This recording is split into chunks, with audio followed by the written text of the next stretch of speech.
وزیر اعلیٰ سندھ مراد علی شاہ نے گل پلازہ میں آتش زدگی واقعے کی فوری انکوائری کی ہدایت کر دی۔ مراد علی شاہ نے کمشنر کراچی کو آتش زدگی کی وجوہات معلوم کر کے تفصیلی رپورٹ پیش کرنے کا حکم دیتے ہوئے کہا کہ عمارت میں فائر سیفٹی انتظامات کی جانچ کی جائے۔ وزیر اعلیٰ سندھ نے شہر میں فائر سیفٹی قوانین پر سختی سے عمل درآمد کا حکم دیا۔ وزیر اعلیٰ سندھ نے غفلت یا لاپرواہی ثابت ہونے پر ذمہ داروں کے خلاف کارروائی کی ہدایت کی۔ وزیر اعلیٰ سندھ مراد علی شاہ نے گل پلازہ میں آتش زدگی واقعے کی فوری انکوائری کی ہدایت کر دی۔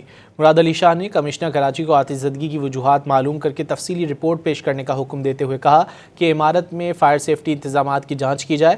وزیر اعلیٰ سندھ نے شہر میں فائر سیفٹی قوانین پر سختی سے عمل درآمد کا حکم دیا۔ وزیر اعلیٰ سندھ نے غفلت یا لاپرواہی ثابت ہونے پر ذمہ داروں کے خلاف کارروائی کی ہدایت کی۔ وزیر اعلیٰ سندھ مراد علی شاہ نے گل پلازہ میں آتش زدگی واقعے کی فوری انکوائری کی ہدایت کر دی۔ مراد علی شاہ نے کمشنر کراچی کو آتش زدگی کی وجوہات معلوم کر کے تفصیلی رپورٹ پیش کرنے کا حکم دیتے ہوئے کہا کہ عمارت میں فائر سیفٹی انتظامات کی جانچ کی جائے۔ وزیر اعلیٰ سندھ نے شہر میں فائر سیفٹی قوانین پر سختی سے عمل درآمد کا حکم دیا۔ وزیر اعلیٰ سندھ نے غفلت یا لاپرواہی ثابت ہونے پر ذمہ داروں کے خلاف کارروائی کی ہدایت کی۔